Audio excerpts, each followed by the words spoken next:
সুপ্রিয় শিক্ষার্থী, আমরা এবার পড়ব চর্যাপদের প্রবাদ, রচয়িতা এবং প্রবাদের অর্থ। তো আমরা জানি যে বাগধারা মানে হচ্ছে শব্দগুচ্ছ আর প্রবাদ মানে হচ্ছে বাক্যাংশ। তো আমরা এটাও জানি যে যখন কোনো শব্দ বা শব্দগুচ্ছ আক্ষরিক অর্থ ছাপিয়ে বিশেষ কোনো অর্থ প্রকাশ করে তাকে আমরা বাগধারা বলি।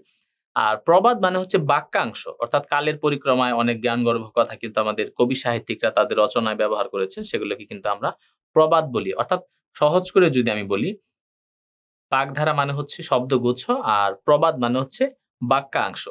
এই যে প্রাচীন যুগের একমাত্র নিদর্শন চর্যাপদ, এই চর্যাপদের যে যারা কবি ছিল বা পদকর্তা ছিল, তারাও কিন্তু তাদের এই চর্যাপদে অনেক প্রবাদ বাক্য ব্যবহার করেছেন। তো আমরা আজকের ক্লাসে এই প্রবাদ বাক্যগুলো পড়বো এবং অর্থ জানবো, এবং আমরা জানবো যে এই প্রবাদগুলো কে কত নম্বর প্রবাদটি লিখেছেন। তো আমরা সরাসরি চলে যাই প্রবাদে। আমাদের এই যে চর্যাপদ, সেই চর্যাপদে কিন্তু ৬ টি প্রবাদ বাক্য পাওয়া যায়, এবং এই প্রবাদ বাক্যগুলোর অর্থ কিন্তু আমরা অনেকেই জানি না। তো আমরা একটু দেখব। আমাদের চর্যাপদে একজন কবি ছিলেন, তার নাম হচ্ছে ভূসুকুপা, এবং ভূসুকুপা কিন্তু বাঙালি কবি ছিলেন। এখন প্রশ্ন হচ্ছে যে আমরা কিভাবে জানি উনি বাঙালি কবি ছিলেন? কারণ ভূসুকুপা তার একটি লাইনে বলেছেন যে, "আজি ভূসুকু বাঙালি বইলি।" অর্থাৎ আজ ভূসুকুপা নিজেকে বাঙালি বলল। অর্থাৎ এজন্য আমরা ধরে নিই যে হ্যাঁ, উনি একজন বাঙালি কবি ছিলেন। তো এই যে ভূসুকুপা, তার পদ নাম্বার হচ্ছে ৬, তার পদটি হচ্ছে আপনা মাংসে হরিণা বরি। অর্থাৎ হরিণ তার মাংসের জন্যই শত্রু। এই প্রবাদটি কিন্তু খুবই জ্ঞানগর্ভ একটি প্রবাদ। কারণ হচ্ছে যে এর অর্থটা যদি আমরা একটু চিন্তা করি যে হরিণের মাংসই তার জন্য শত্রু। অর্থাৎ হরিণের মাংস যদি সুস্বাদু না হতো, তাহলে কিন্তু এই সিংহ বা বাঘ এরা কিন্তু তাকে শিকার করতে যাইত না বা তাকে খেয়ে ফেলত না। তো তার মাংস যেহেতু সুস্বাদু, এই মাংসটা কিন্তু তার জন্য কাল হয়ে দাঁড়িয়েছে। অর্থাৎ এইজন্যই সে কি? অন্য প্রাণীর শত্রু। এটা কিন্তু বিষয়টা একটু আসলে যে অর্থে বলা হয়েছে, অর্থাৎ কোন মেয়ে মানুষ যদি তার যে এই যে রূপ যৌবন বা এই বিষয়গুলো যদি বাইরে প্রদর্শন করে, এটাই কিন্তু তার জন্য অনেক সময় কাল হয়ে দাঁড়ায়। অর্থাৎ এই যে প্রবাদগুলোর কিন্তু প্রত্যেকটারই পিছনে কিন্তু একটা বিশেষ অন্তর্নিহিত অর্থ ছিল। অর্থাৎ আমরা এই প্রবাদটি জানবো যে অর্থাৎ আপনা মাংসে হরিণের বৈরি মানে হচ্ছে হরিণ তার মাংসের জন্যই, অর্থাৎ হরিণের মাংসই তার জন্য শত্রু। আমরা পড়ে যাব পরবর্তী প্রবাদে। ৩২ নম্বর যে প্রবাদ সেটি লিখেছেন হচ্ছে সরহপা। হাতের কাকন মালৌ দাপন। অর্থাৎ হাতের যে কাকন থাকে, এইটা দেখার জন্য আসলে কি দরকার হয় না? আয়না দরকার হয় না বা দর্পণ দরকার হয় না। এর মানে কি? এর মানে হচ্ছে আসলে নিজের দোষ দেখার জন্য অন্য কারো কাছে যেতে হয় না। আমি কতটা ভালো, আমি কতটা খারাপ এটা কিন্তু আমি নিজেই বুঝি। সুতরাং এই নিজের দোষ বোঝার জন্য বা দেখার জন্য এটা কিন্তু অন্য কারো কাছে যেতে হয় না। অর্থাৎ হাতের কাকন দেখার জন্য যেরকম দর্পণের প্রয়োজন হয় না, একইভাবে নিজের দোষ দেখার জন্য কি করতে হয় না? অন্যের কাছে যেতে হয় না। খুবই জ্ঞানগর্ভ একটি প্রবাদ এটি। এরপর আমরা দেখব যে ৩৩ নং যে প্রবাদটি, এটি লিখছেন হচ্ছে ঢেনডনপা। তার প্রবাদটি হচ্ছে, হাঁড়িতে ভাত নাহি নিতিয়া বেশি। অর্থাৎ হাঁড়িতে ভাত নেই, অথচ প্রতিদিন প্রেমিকরা এসে ভিড় করে। এখন এই যে প্রবাদগুলোর অর্থ বোঝা কিন্তু কঠিন। আমাদের আসলে চর্যাপদের একজন টিকাকার ছিলেন যার নাম ছিল মুনিদত্ত। এই মুনিদত্ত যদি চর্যাপদের টিকা না লিখে যেতেন, তাহলে কিন্তু আজকে আমরা কোনোভাবেই সেটার মর্মার্থ উদ্ধার করতে পারতাম না। তো এ কারণে এই যে একটি কথা যে হাঁড়িতে ভাত নাহি নিতিয়া বেশি, এর অর্থটা কি? হাঁড়িতে ভাত নাই, অথচ প্রতিদিন প্রেমিকরা এসে ভিড় করে।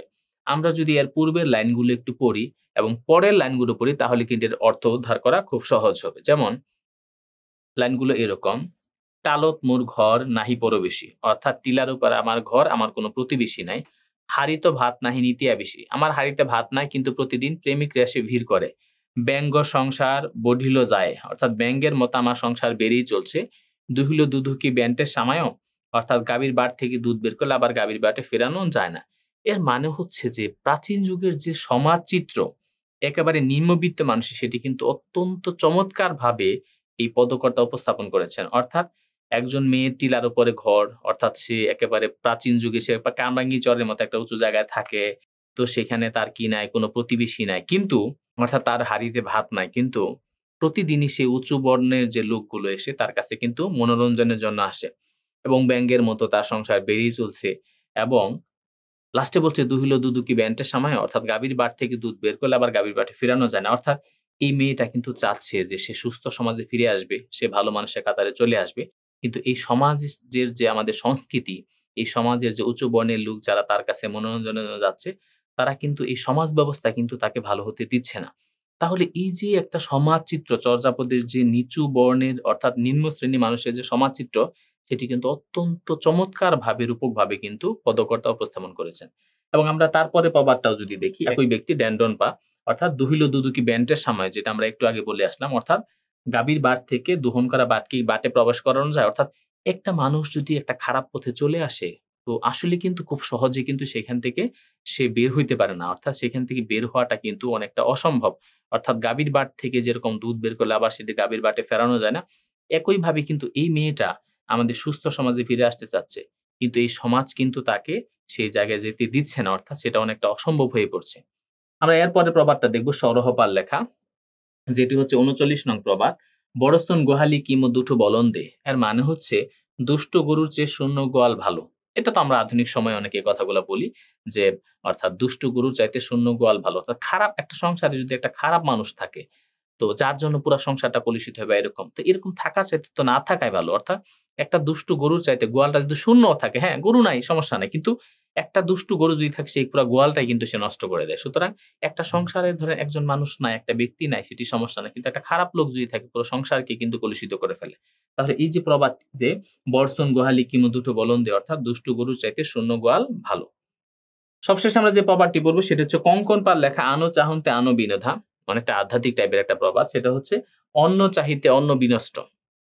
অর্থাৎ আপনি যদি শুধু দুনিয়া চান, আপনাকে অবশ্যই পরকালের অনেক বিষয় ত্যাগ করতে হবে।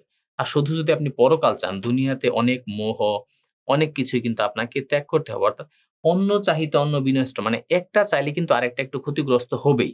আপনি একই জীবনে কিন্তু সবকিছু পাবেন না। অর্থাৎ একটা যখন আপনি চাইতে যাবেন তখন আপনাকে কি করতে হবে? আপনাকে আরেকটা বিষয় কি করতে হবে? ত্যাগ করতে হবে। আপনি একটা ভালো জব করতে চান। আপনি প্রস্তুতি নিচ্ছেন। অবশ্যই আপনাকে কষ্ট করতে হবে।